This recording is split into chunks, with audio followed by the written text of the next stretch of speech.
Ами, то за мен не е ново. Аз затова казах, че е смешка и един смешка ги повдига и ги образува. Цялата тая групичка, която видяхте и ще видите, те предстоят след един час, предстоят другите смешки, които съжалявам, че ще станат свидетели на това нещо, но наистина съжалявам и това, че повдигнах въпроса така, защото ние имаме други сериозни задачи. Ето, в момента ми се губи времето. На кмет на окръжен град ми се губи времето е от такива хора, които са безгрижни и които лъжат и са измамници. Аз го казах и ще го се докаже в съда.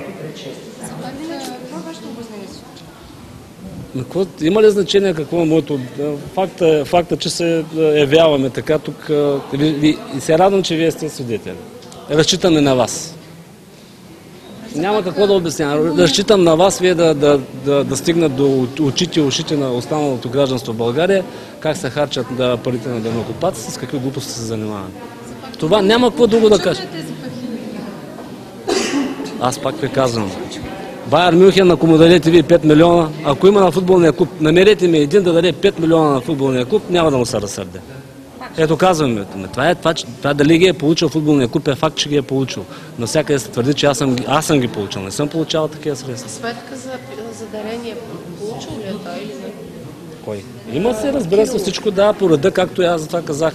Абсолютно всичко, което е направено в тая страна, нали, от другата, то е законосъобразно. А защо прокуратурата в обвинителния казва, че няма дивечно дарение? Вижте, с тези смешковци не ме занимавайте. Особено нашия сливенски е смешко. Аз ви казах, това е импотентен прокурор. Ако имате въпроси към прокуратурата, ги задавайте на тях, не на мен. Аз мога да отговоря само от моята страна. Ето една година, ето вие бяхте свидетели, имам една година, 7 обвинения бяха април месец, сега станаха 9 и вижте какво смешно дело се вкарва в съда. И ако това не е предизборно, заедно му кажа, няма проблем. От много панаири съм се връщал и от такъв ще изляза читав. Няма страшно, благодаря. Как се обяснявате този силен интерес на дела към вас? За кого сте страшен? Не, чак пък страшен. Да, чак пък страшен не бих казал. Неудобен и прям мога да кажа, но това, което правя като обществено ангажирано всеки ден, се гордея с това, което съм постигнал тук с моите колеги.